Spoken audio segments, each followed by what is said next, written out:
Notre histoire commence au moment précis où Mademoiselle Rose s'apprête à faire l'acquisition d'une boîte de petits pois de la marque Miam Miam pour la modique somme de 1,49 €. Il faut dire que Mademoiselle Rose adore les petits pois de la marque Miam Miam.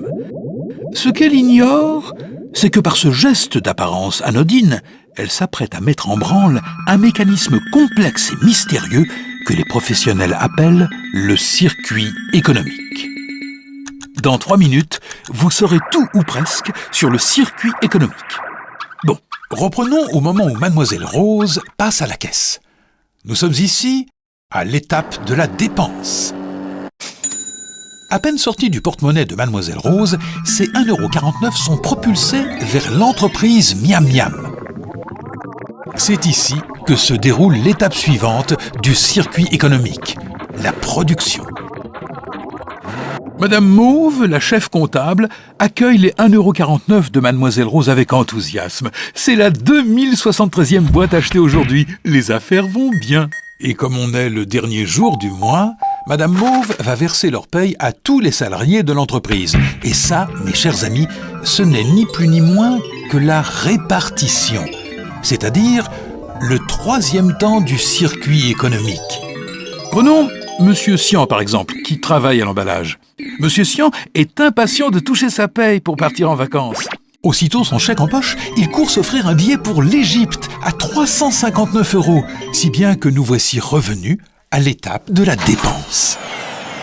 Mais tandis que Monsieur Sian s'envole vers les splendeurs de Khéops, nous poursuivons un autre voyage en compagnie de son argent. Un argent qui se déplace dans le circuit économique en repassant sans cesse par ces mêmes étapes. Dépenses, production, répartition. Quelles que soient les circonstances, on ne peut y échapper. Dépenses, production, répartition, etc., etc. Par exemple, les 359 € de Monsieur Sian atterrissent dans les caisses de la compagnie aérienne ZWA. Mais attention, comme la compagnie a déjà payé toutes ses charges et qu'elle fait des bénéfices, elle a décidé de distribuer des dividendes aux actionnaires. Par exemple, à Madame Beige, qui se dirige illico vers la case dépenses. Madame Beige pourrait s'offrir un chapeau ou prendre des leçons de crawl ou une assurance vie. Seulement, Madame Beige a décidé d'acheter un appartement. Un appartement qu'elle paie avec ses économies, mais aussi grâce à un prêt. Et ce prêt, c'est un service que Madame Beige achète à sa banque et qu'elle paiera en versant des intérêts. Il s'agit donc bien de dépenses pour Madame Beige et de production pour la banque. Nous allons maintenant accélérer un peu le temps pour observer ce que devient le premier versement de Madame Beige. Voyons voir. Ah, le voilà qui parvient à la banque, qui décide de l'utiliser pour investir. Et c'est ainsi que Monsieur Lavande, au service informatique, commande un lot d'ordinateurs dernier cri chez Orditop 2000. Bon, vous commencez à comprendre le principe. Qu'est-ce qu'Orditop 2000 va faire de cet argent ? Verser des salaires, des dividendes, construire une nouvelle usine ?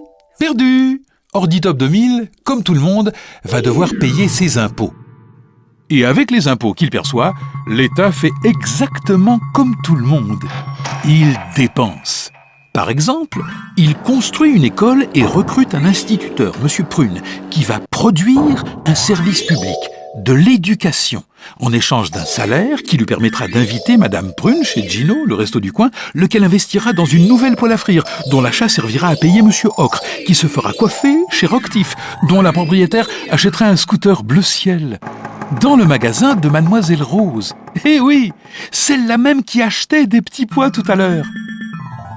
À chaque instant, des multitudes de dépenses se mêlent à des kyrielles de production qui déclenchent des myriades de répartitions qui aboutissent à tout un tas d'autres dépenses. Et ces milliers de fils qui se croisent et se recroisent constituent ensemble, jour après jour, le circuit économique. Bon appétit, Mademoiselle Rose!